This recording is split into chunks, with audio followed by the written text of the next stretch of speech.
Meu nome é Mufonizou Ezien, e nasci em Uyo, uma cidade localizada no estado de Akwa Ibom, na Nigéria. Durante 19 longos anos, ocupei a posição de coordenador das vigílias noturnas em uma rede de feitiçaria extremamente influente, que atuava em toda a região conhecida como Sul-Sul do país. Minha iniciação nesse mundo sombrio aconteceu quando eu tinha apenas 8 anos de idade. Minha avó, que era uma das fundadoras do nosso grupo, me marcou antes mesmo que eu pudesse compreender o que estava acontecendo comigo. Quando finalmente tive maturidade suficiente para entender a escuridão na qual havia sido inserido, já dominava os segredos mais profundos e ocultos das operações realizadas sob o manto da noite. É importante que você saiba que a noite não é apenas um período de descanso para o mundo espiritual. Na verdade, ela é um verdadeiro campo de batalha, e dentro desse cenário, existem horas que concentram um poder muito maior do que outras. Durante quase 2 décadas, minha função foi organizar as operações mais críticas exatamente na hora mais poderosa da noite, 1 da madrugada. Se você já acordou subitamente nesse horário com o coração acelerado, tomado por um medo inexplicável ou invadido por pensamentos estranhos, este relato vai esclarecer o que estava acontecendo no plano espiritual naquele exato momento. Se já enfrentou perdas financeiras repentinas, problemas de saúde que os médicos não conseguiam diagnosticar ou crises em relacionamentos que surgiram do nada, é fundamental entender o que as bruxas fazem à 1 da manhã enquanto você dorme. Mas, acima de tudo, vou revelar a oração que as deteve. Antes de prosseguir, porém, preciso que você compreenda a gravidade do que estou prestes a compartilhar. No reino das trevas, existem segredos que apenas os operadores de alto escalão conhecem. Há estratégias que nunca são discutidas fora das reuniões de liderança e técnicas transmitidas de geração em geração, protegidas com extremo cuidado. O que estou expondo aqui pode me custar a vida no mundo espiritual. Ainda existem grupos que me consideram um traidor, e bruxas que juraram vingança por eu estar revelando seus métodos. No entanto, sirvo a um Deus maior do que qualquer feitiçaria, mais poderoso do que qualquer aliança obscura, e ele me encarregou de trazer esses segredos à luz. Já testemunhei essa única oração destruir anos de planejamento noturno em uma única noite. Vi o desespero tomar conta de grupos inteiros quando percebiam que suas vítimas haviam descoberto essa arma espiritual. Eu mesmo já ataquei lares e fui violentamente repelido por crentes que sabiam exatamente o que fazer à 1 da manhã. Agora, vou contar em detalhes o que fazíamos e como você pode impedir. O primeiro passo de nossas ações à 1 da madrugada era o que chamávamos de plantio espiritual. Esse era o alicerce de praticamente tudo o que realizávamos no reino das trevas. É essencial entender que a noite, para nós, era dividida em períodos específicos, que denominávamos vigílias. Em nosso grupo, operávamos com base em 4 vigílias distintas. A primeira ia das 6 da tarde às 9 da noite. A segunda, das 9 à meia-noite. A terceira, da meia-noite às 3 da manhã. E a quarta, das 3 às 6 da manhã. Cada uma dessas vigílias possuía características próprias, era governada por entidades espirituais diferentes e era ideal para tipos específicos de operações. A primeira vigília era dedicada principalmente à observação e ao planejamento. Recolhíamos informações, identificávamos alvos e estruturávamos nossas ações. A segunda era voltada para operações mais leves, como manipulação de sonhos, confusão mental e pequenos ataques.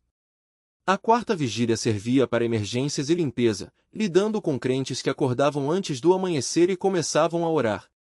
Mas a terceira vigília, especialmente o período entre 1 e 2 da manhã, era nossa janela de ação principal. Era nesse momento que executávamos as missões mais importantes, aplicávamos nossas técnicas mais poderosas e realizávamos trabalhos que moldariam a vida de nossas vítimas por meses ou até anos. Dentro dessa terceira vigília, a hora exata de 1 da manhã era o ponto central. Chamávamos esse momento de vigília do plantio, e era o período mais perigoso para os crentes que dormiam, pois era quando realizávamos nossos trabalhos mais definitivos. O que significa plantar no contexto espiritual? Significa inserir uma semente maligna na vida de alguém, algo que crescerá com o tempo. Não causávamos danos imediatos, mas instalávamos algo que se manifestaria semanas, meses ou até anos depois. Por isso, muitos cristãos ficam confusos quando coisas ruins acontecem em suas vidas.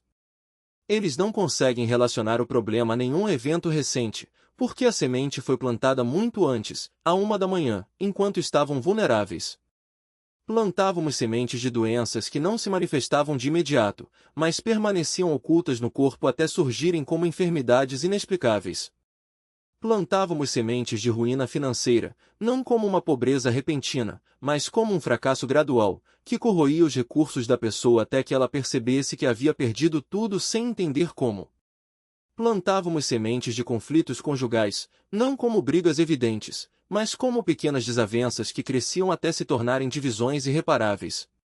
A razão pela qual escolhíamos a 1 da manhã para essas ações é porque esse horário está no que chamávamos de janela espiritual. Entre meia-noite e 1 da manhã, as barreiras entre o mundo físico e o espiritual estão mais frágeis. Nossas operações nessa hora tinham um impacto 10 vezes maior do que em qualquer outro momento. Uma maldição plantada a 1 da manhã criava raízes mais profundas do que a mesma maldição lançada em outro horário. Além disso, havia uma razão prática. Nesse momento, a maioria dos crentes está em seu sono mais profundo. Suas mentes estão inconscientes, seus espíritos desprotegidos, suas orações cessaram. Mesmo aqueles que rezam antes de dormir geralmente já pararam de orar horas antes.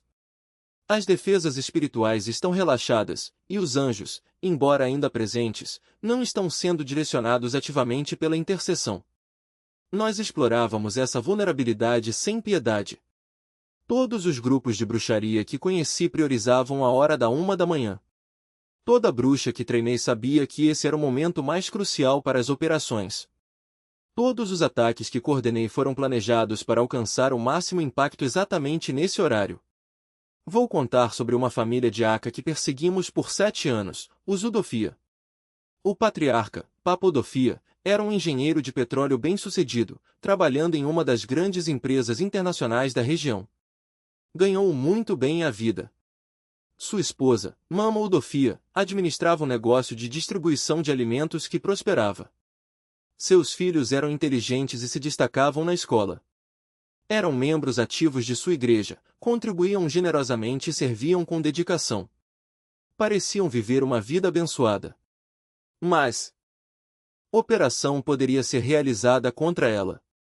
O que mais nos intrigou foi que Diaconisa Abibazi Freck não era uma mulher de grande influência na igreja, nem uma pregadora famosa.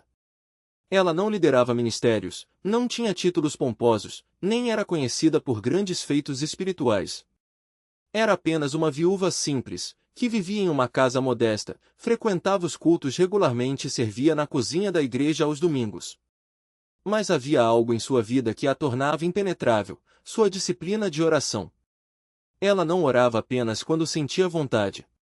Não esperava por momentos de inspiração ou por crises para buscar a Deus.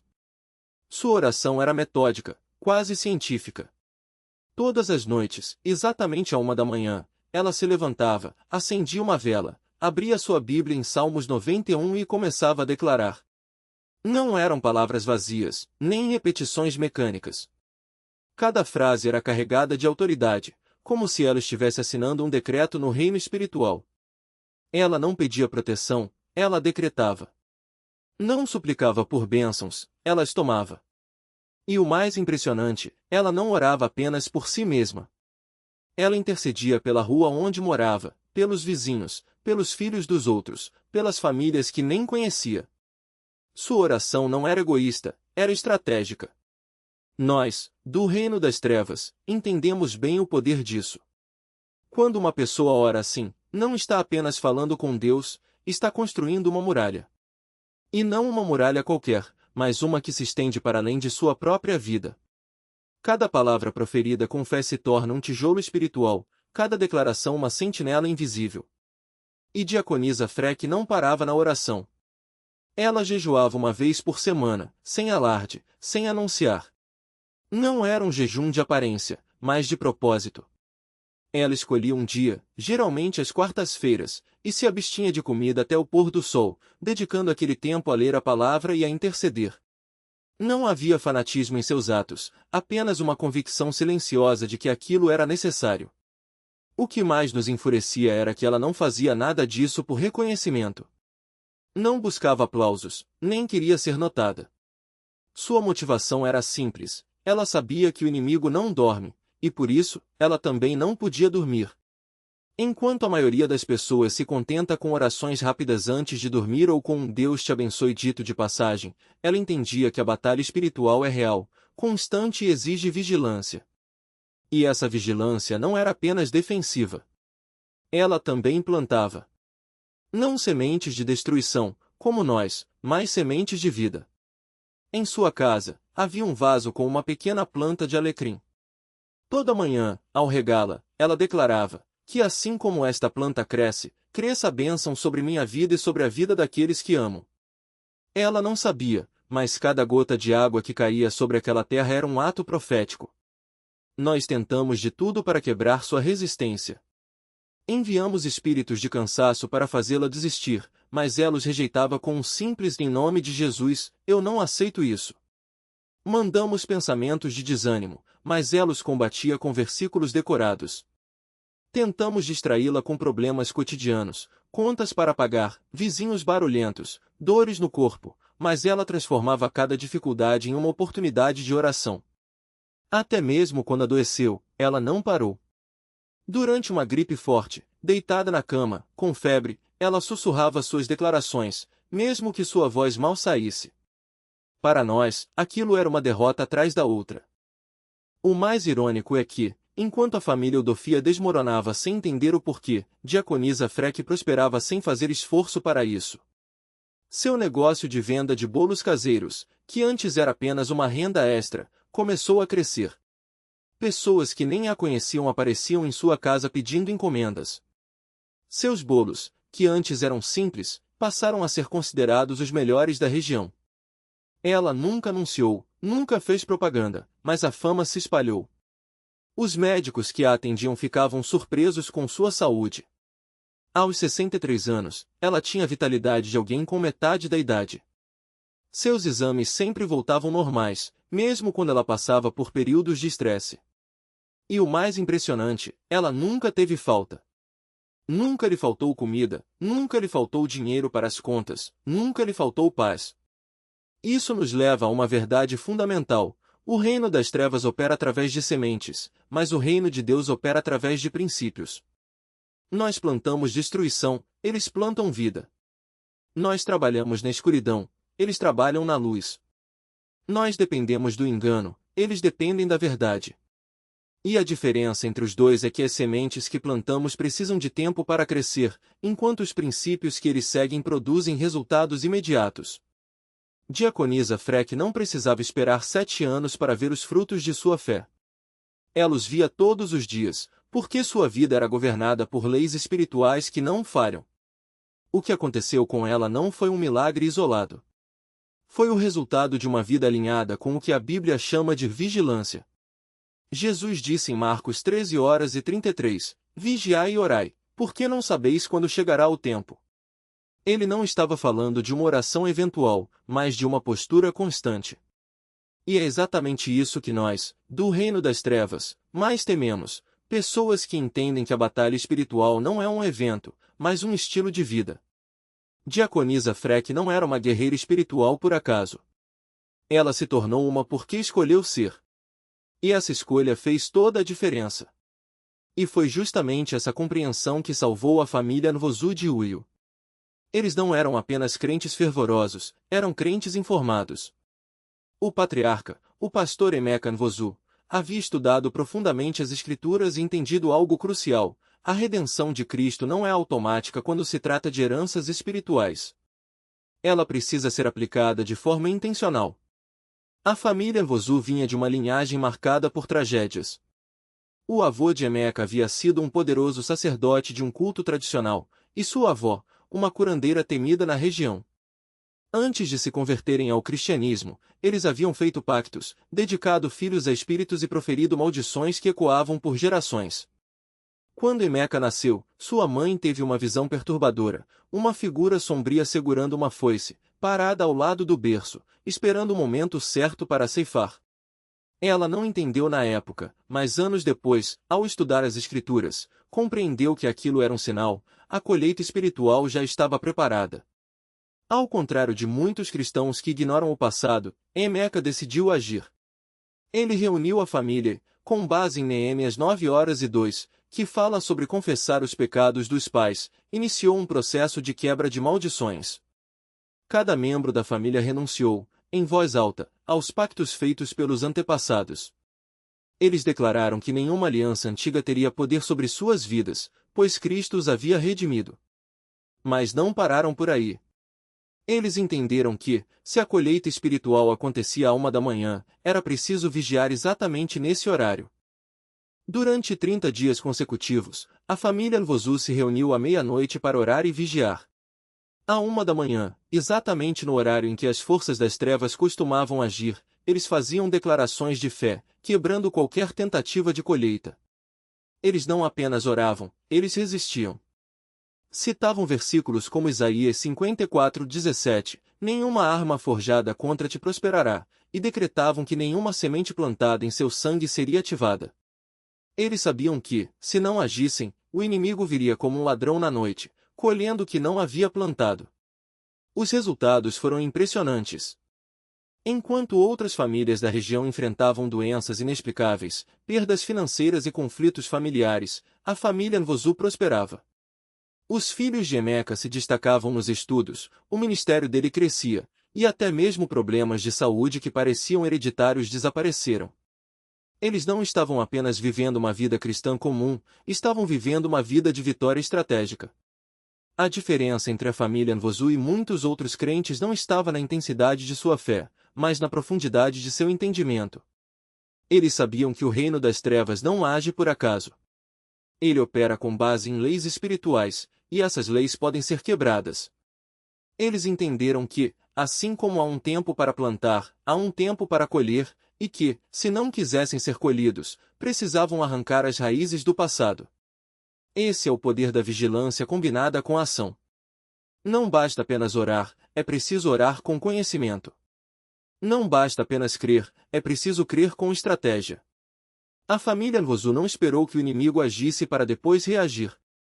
Eles se anteciparam, fecharam as brechas e impediram que a colheita acontecesse.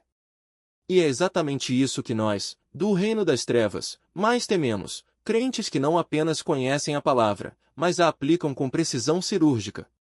A história deles é um lembrete poderoso. A redenção de Cristo é completa, mas sua aplicação exige diligência.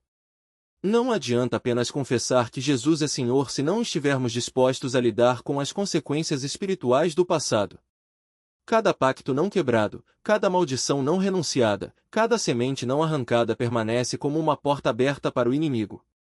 E à 1 da manhã, quando a maioria dos crentes está dormindo, essas portas são escancaradas para a colheita. Mas há uma boa notícia: assim como o inimigo opera com estratégia, nós também podemos. A mesma palavra que revela suas táticas nos dá as armas para combatê-las. O mesmo Deus que expõe suas operações nos capacita a vencê-las. A questão não é se o inimigo tentará colher, é se estaremos preparados para impedir. E a preparação começa com uma pergunta simples: o que está plantado em meu sangue que ainda não foi arrancado? Reproche. Ninguém suspeitava de nada. E foi exatamente nesse momento que a armadilha foi acionada. A jovem não agiu de imediato. Ela esperou até que o pastor estivesse em um período de maior vulnerabilidade, uma semana de jejum quebrado, noites mal dormidas, pressão ministerial crescente. Então, em uma noite após um culto, ela se aproximou sob o pretexto de pedir aconselhamento espiritual. A conversa começou com temas genéricos, mas logo migrou para assuntos mais pessoais. Ela mencionou, com uma voz suave e cheia de compreensão, como também lutava contra pensamentos impuros e como isso a fazia se sentir sozinha.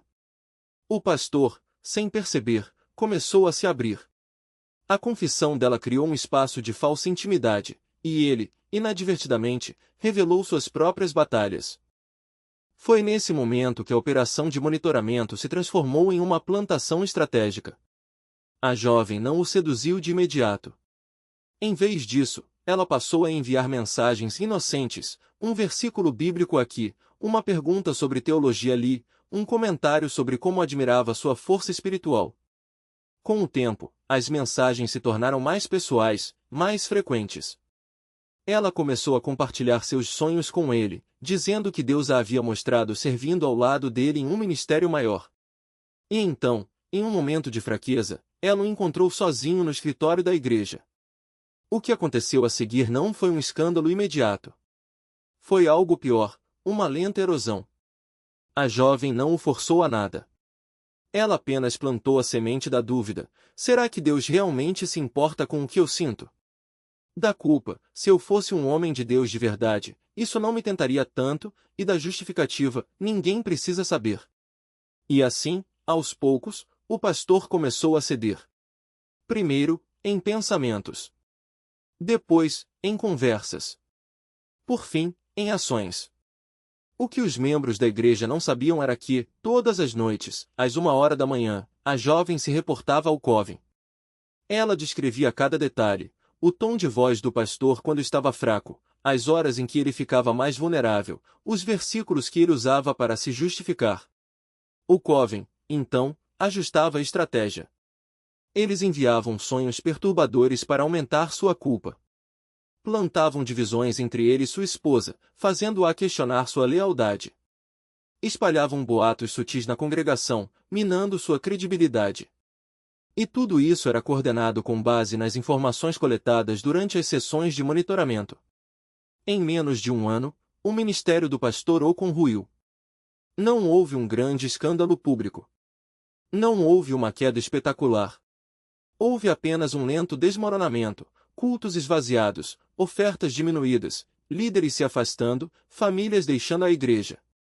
Quando ele finalmente caiu em pecado, já era tarde demais. A plantação havia dado frutos, a colheita fora feita, e o que restou foi apenas o vazio. Mas aqui está a verdade que muitos não entendem: o monitoramento não é apenas sobre observar, é sobre preparar o terreno para o ataque. E o ataque sempre vem no momento em que você menos espera. Por isso, a pergunta que você precisa fazer não é: será que estou sendo monitorado? Mas sim: o que eles já sabem sobre mim? Porque, acredite, eles já sabem. Eles sabem qual é o seu medo mais profundo. Eles sabem qual é a sua tentação mais recorrente. Eles sabem qual é a ferida que você nunca curou. E eles estão esperando o momento certo para usar isso contra você. A única maneira de interromper esse ciclo é quebrar a vigilância. E isso começa exatamente onde eles operam, à 1 hora da manhã. Quando você se levanta nesse horário, não está apenas orando, está interrompendo uma operação. Quando você declara a palavra, não está apenas falando, está desativando um sistema de inteligência. Quando você quebra maldições e renega acordos, não está apenas clamando, está desmantelando uma rede de espionagem espiritual. Porque o reino das trevas não age por acaso. Ele age com precisão cirúrgica. E a única maneira de derrotá-lo é agir com a mesma precisão. Então, pergunte-se: o que eles já viram em mim que eu ainda não arranquei? Qual fraqueza eles já identificaram que eu ainda não fortaleci? Qual porta eu deixei aberta sem perceber? Porque, se você não fechar essas brechas, eles voltarão. E da próxima vez, não será apenas para observar. Será para atacar. Destruição, tentação ou engano em minha vida durante esta hora. Eu os declaro desativados, cegos e surdos em nome de Jesus. Que seus olhos espirituais sejam vendados, que seus ouvidos sejam tapados e que suas mãos sejam amarradas. Nenhuma estratégia do inferno prosperará contra mim nesta hora. Pai, eu peço que o sangue de Jesus cubra cada área da minha vida, meus pensamentos, minhas emoções, minhas decisões, minhas finanças, meus relacionamentos, minha saúde e meu futuro. Que nenhum espírito de espionagem, monitoramento ou vigilância tenha acesso a mim. Que nenhuma informação sobre minhas fraquezas, vulnerabilidades ou momentos de fragilidade seja coletada pelo inimigo. Eu declaro que estou escondido no esconderijo do Altíssimo, debaixo da sombra do Onipotente. Envie seus anjos, Senhor, para montar guarda ao meu redor. Que eles formem um muro de fogo intransponível, impedindo que qualquer agente das trevas se aproxime. Que cada tentativa de vigilância seja frustrada, cada plano de ataque seja desmantelado e cada semente de destruição seja queimada pelo fogo do Espírito Santo. Eu quebro, em nome de Jesus, toda aliança, pacto ou vínculo que o inimigo tem estabelecido para me observar. Quebro toda a conexão espiritual que tenha sido criada para monitorar meus passos. Declaro que minha vida não é um livro aberto para o reino das trevas, mas um segredo guardado pelo próprio Deus. Pai, eu peço que você me dê discernimento para reconhecer as estratégias do inimigo. Que eu não seja enganado por falsas vozes, falsas visões ou falsas revelações. Que eu não caia em armadilhas preparadas para me desviar do seu propósito. Que minha mente seja renovada pela sua palavra e que meu coração seja guardado pela sua paz. Eu declaro que, a partir de hoje, nenhuma operação de vigilância espiritual terá sucesso contra mim. Que cada tentativa de monitoramento seja convertida em uma oportunidade para que seus anjos me protejam e para que sua glória seja manifestada. Que o inimigo seja frustrado, envergonhado e derrotado em cada investida. Por fim, eu me comprometo a manter essa cobertura diariamente, sem falhas, sem exceções. Que minha vida seja um testemunho vivo do poder da oração consistente e da autoridade do nome de Jesus. Que eu seja como evangelista MM, uma fortaleza intransponível, um alvo impossível de ser monitorado. Em nome de Jesus, eu declaro que esta oração é eficaz, poderosa e irreversível. Amém. Você se deitar, declarando que a sua oração tem o mesmo poder e autoridade, mesmo que proferida em outro horário. O que importa é a fé e a convicção com que você se posiciona diante de Deus. Segundo, anote em um caderno ou no seu celular as promessas que você declarou sobre a sua vida durante essa oração. Leia-as em voz alta todas as manhãs, como um lembrete do que já foi estabelecido no mundo espiritual. Isso reforça a sua fé e mantém a sua mente alinhada com a verdade de Deus, não com as mentiras do inimigo. Terceiro, envolva-se em uma comunidade de oração. Se possível, reúna-se com outros irmãos que também entendem a importância da guerra espiritual e orem juntos nesse horário estratégico. Há poder quando 2 ou 3 se reúnem no nome de Jesus. O inimigo treme quando os filhos de Deus se unem em autoridade. Quarto, jejue e ore antes de dormir, pedindo a Deus que o acorde no horário certo, se for da vontade dele. Muitas vezes, o Espírito Santo nos desperta em momentos específicos para interceder. Esteja sensível a essa voz. Se você sentir um peso no coração durante a noite, não ignore. Levante-se e declare a palavra sobre aquela situação. Quinto, mantenha um diário espiritual, registre as vitórias, as respostas de oração e até mesmo as investidas do inimigo. Isso não apenas fortalece a sua fé, mas também serve como um testemunho do poder de Deus em ação. Quando você olhar para trás e ver como ele tem agido, sua confiança nele crescerá ainda mais. Por último, não negligencie a sua vida devocional diária. A oração estratégica é poderosa, mas ela deve ser acompanhada de uma vida de santidade, leitura da palavra e obediência a Deus. O inimigo não tem poder sobre quem vive em intimidade com o Senhor. Quando você se alimenta da verdade, as mentiras do diabo perdem força. Lembre-se, você não está lutando contra carne e sangue, mas contra principados e potestades. Porém, maior é aquele que está em você do que aquele que está no mundo. Você foi chamado para vencer, não para ser vencido. Cada vez que você se levanta para orar, especialmente nesse horário, você está desferindo um golpe mortal nas operações das trevas. Não se deixe intimidar pelo silêncio da noite ou pela sensação de solidão.